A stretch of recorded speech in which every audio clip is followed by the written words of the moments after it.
I've been doing a good bit of research on this, including talking to some Mercedes Benz technicians and talking to some ex-Mercedes employees, and I think I'm ready to at least start this discussion. This is not really a discussion that is done yet, but there are some very valid concerns that Mercedes should have about their electric cars, and some of them just don't really make any sense.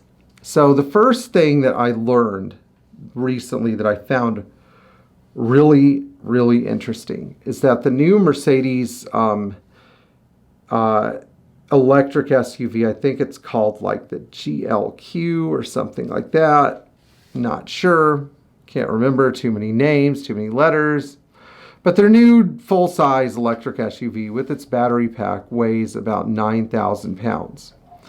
And after doing some reading, I found out it is indeed true. The bottom of the vehicle is the battery, and that battery is about a third of the vehicle's weight, maybe more. And in order to change the battery, you have to drop it and somehow take the whole bottom of the vehicle off. And so, this is like a $60,000 battery. Now, one of the things that I think that's really interesting about this whole thing is that when Mercedes comes out with a new model, there are always a million problems with that model. There are teething problems. And the faster you rush a car into production, the more teething problems you're going to be having. So Mercedes is aware of this. But unlike the CLA, where you just yank the engine out and change the pistons and put the thing back in the car, or the E350 that had twin balance shaft issues, which is why I don't work on modern Mercedes, where they just, take the whole engine apart and spend 15 hours on it putting balance shafts in. I think that these electric cars are going to present a real service nightmare once their window of development and redevelopment closes. So that means we're going to go through a phase where there are some teething problems. Then we're going to go through a phase where everything is relatively calm. There might be a few recalls, but for the most part now the batteries are working, the electric car is functional.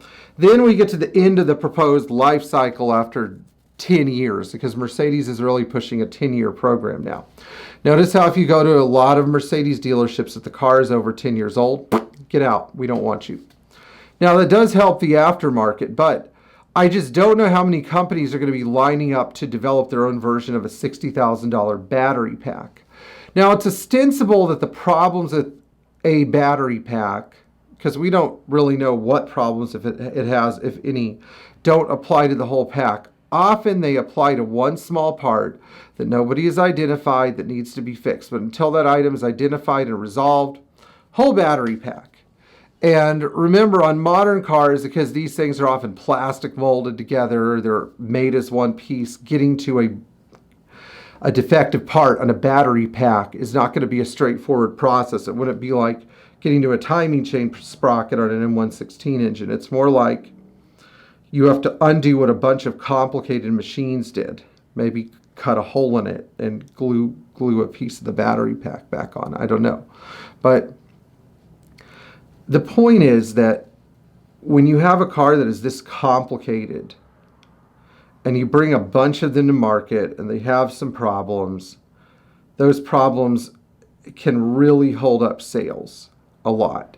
And I think that not only is there some fear of electric Mercedes because the reputation of these cars among dealer technicians is not great right now, but there is fear in general in the electric car industry. And a friend of mine who did a lot of electric car development discussed this with me. Now, these fears have nothing to do with the actual cars. Well, maybe they do. Maybe catching fire is a problem on some electric cars, but not Mercedes, at least as of yet. Maybe it is. I don't know. Post in the comments below. But things like range anxiety, the long-term cost of service, the low resale value, because electric cars are piling up at certain dealerships, meaning that if you have a used one you want to sell, it's going to drop like a rock in the market. all these things sort of keep people hesitating when they think about buying a car. And people typically gravitate towards reliable cars that have high resale value, which is why you don't see Toyota pushing a pure electric product. It's also why most people, when they want an electric car, they go buy a Tesla, because Tesla is like an iPhone. It's perceived as like a name brand. You know, why get a 9,000-pound Mercedes SUV when you just want a simple around-town electric car like a Tesla Model 3, where you just sort of like plug it in, it charges overnight, and you go, and everything's hunky-dory for a while. You know, if you're not trying to commute to the, you know, to the beach and back in Florida on the 4th of July, and you're not stuck in traffic for hours. I don't know what exactly Mercedes would do about this problem, because they've put a lot of money into their electric SUVs, but there are some other real interesting things that are coming up that I learned about that have raised my eyebrows. The first one is that I recently learned that Mercedes, and again, I'm going to give a friend of mine who's a technician credit for this, but I don't want to use his name because I just know better. You know, I don't want to incriminate anybody. But Mercedes has silently and subtly slipped a V12, a 6.0 liter twin turbo V12, back into their top of the line Maybach version of the S-Class. Now, I thought you guys were done with these engines. I thought they were done with V8s and V12s, because they want us to drive electric G-Wagons, right? Well, the truth is that if things aren't doing so good, maybe it's easier just to take your proven 3-liter inline-6 platform and salvage what you can and try to build a V12 out of it. You know, try to get the V12 thing going again, because that's a reliable source of sales. If you can develop the engine for less than $100 million and you can move a bunch of those things, maybe it's better to do that than to pray that the magic electric car fairy comes along and makes everybody want an electric car. Don't think that's going to happen. I think the last reason Mercedes is having trouble selling electric cars is an economics problem as well. People kind of splurged on new cars or overpriced cars during the last 3 or 4 years. And anytime you see people ramping up the buying too many cars they can't afford, what follows, at least in a specific market segment, is a recession.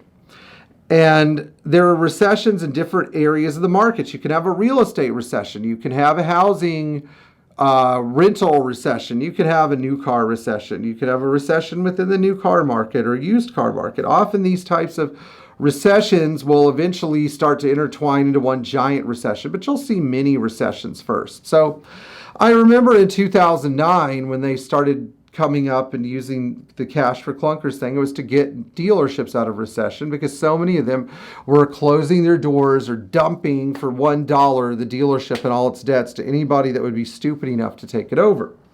And so we're going to be coming to a bailout in the automotive industry at some point because of this electric car thing. Mark my words. Manufacturers have sunk so much money into undesirable electric cars that they will have to be bailed out. And I know a lot of the German manufacturers that have manufacturing plants in the United States are going to want some of that money.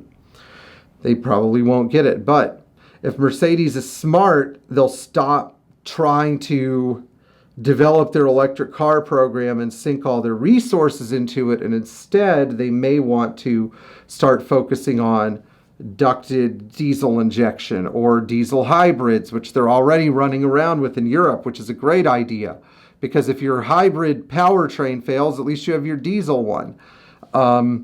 They may want to start looking at, you know, a diesel G-Wagon or something for people that may have liked their diesel truck but want something a little bit more prestigious. I don't know. Anyway, if you like this video and feel it's relevant, like, share, subscribe, and let me know your opinion about why we don't see a huge number of electric Mercedes on the road. Thanks.